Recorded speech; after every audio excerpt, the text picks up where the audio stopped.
je vais vous présenter le pacanier, donc Caria illinoinensis, donc un arbre de la famille des Juclandacées, comme le noyer commun qui pousse chez nous.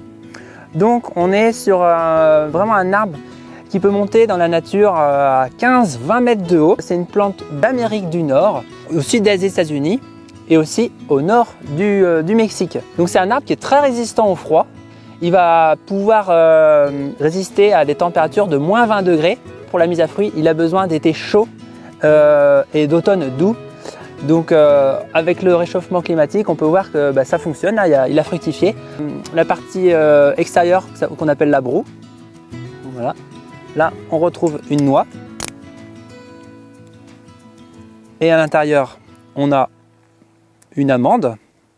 Pas une amande d'amandier, mais on appelle ça également une amande.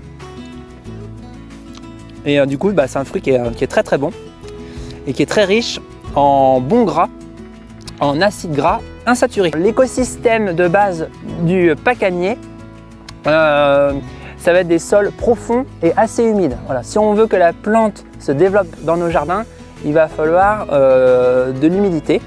Son système racinaire, il est assez pivotant.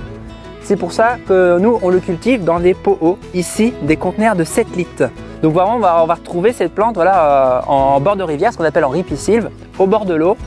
Voilà. Ça n'aime pas les sols, le pacanier ne va pas aimer les sols secs ou les sols à tendance très calcaire, séchants. C'est une plante qui a besoin de soleil également. Pour avoir une bonne fructification, il faut des étés chauds et des automnes assez doux et assez longs. Donc les pacaniers ont une sexualité vraiment particulière. On dit qu'ils sont monoïques.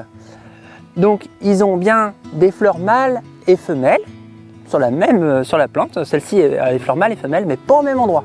On va avoir à certains endroits des fleurs mâles en grappe et il y avait des fleurs femelles là où il y a actuellement les noix.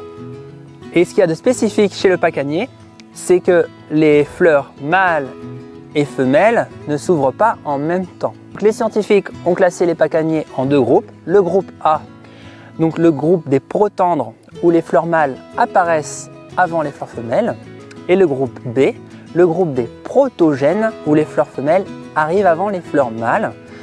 Donc pour avoir une bonne pollinisation, on propose un plan de chaque groupe, un plan du groupe A et un plan du groupe B.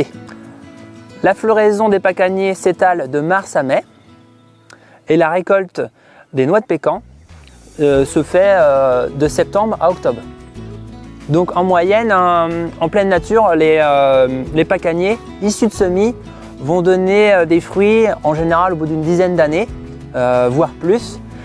Ici à Végétal 85, on propose des plants greffés. Donc on aura une mise à fruit plus rapide.